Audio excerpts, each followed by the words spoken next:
Hola chicos, vamos a resolver el ejercicio 92. El ejercicio 92 es un ejercicio teórico. Nos dice, teniendo en cuenta los conceptos de calor y temperatura, ¿cuál de las siguientes proposiciones es correcta? Opción A, siempre que un cuerpo recibe calor, aumenta su temperatura. Esta es falsa. ¿Por qué?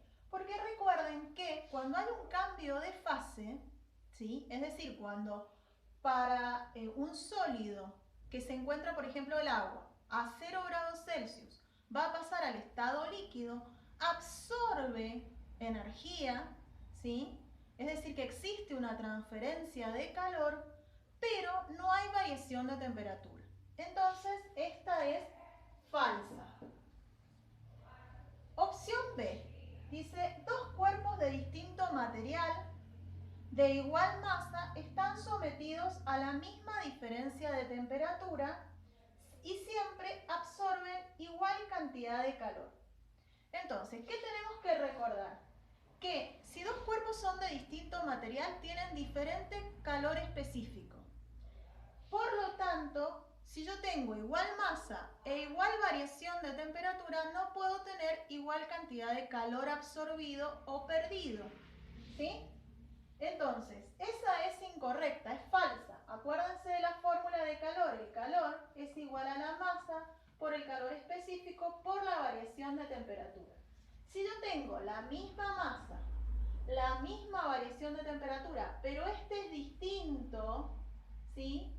¿Por qué? Y porque depende del material, ¿sí? Es decir, el calor específico del acero no es igual al calor específico del hierro, no es igual al calor específico del zinc, no es igual al calor específico del aluminio, no es igual al calor específico del agua, etcétera, etcétera. Cada sustancia tiene un valor determinado de calor específico. Es una magnitud intensiva, ¿sí? Entonces, tengo que tener en cuenta que si son de distinto material, por más que sean la misma masa y la misma variación de temperatura, van a absorber diferente cantidad de calor. Bien, vamos a la opción C. Una sustancia, o sea, esta es falsa. Vamos a la opción C. Una sustancia que tiene mayor calor específico que otra tiene mayor resistencia a cambiar de temperatura. Pensemos, si la fórmula es calor igual a masa por el calor específico por el delta T, ¿sí? ¿Qué significa? Y que yo, si tengo un calor específico más grande, o sea, la masa va a ser la misma, ¿sí? Pero para lograr la misma variación de temperatura, si una sustancia tiene un calor específico mayor que la otra, voy a tener que entregarle más energía. Eso significa que hay mayor resistencia a aumentar un grado su temperatura. Pensemos la fórmula, calor específico es igual a ¿qué? Calor dividido masa y delta T. Para la misma masa, ¿sí? Y la misma variación de temperatura, yo para tener un calor específico mayor, obviamente absorbí más energía, ¿sí? O sea que esa es verdadera. Vamos a ver las otras dos para asegurarnos de que sean falsas. Dice la opción D, un cuerpo contiene cierta cantidad de calor. Eso es falso, ¿por qué? Porque el calor es energía en tránsito, en movimiento. El cuerpo tiene energía interna, ¿sí? Las moléculas que tiene la sustancia que compone dicho cuerpo, la sustancia que estemos analizando, tienen una energía, ¿sí?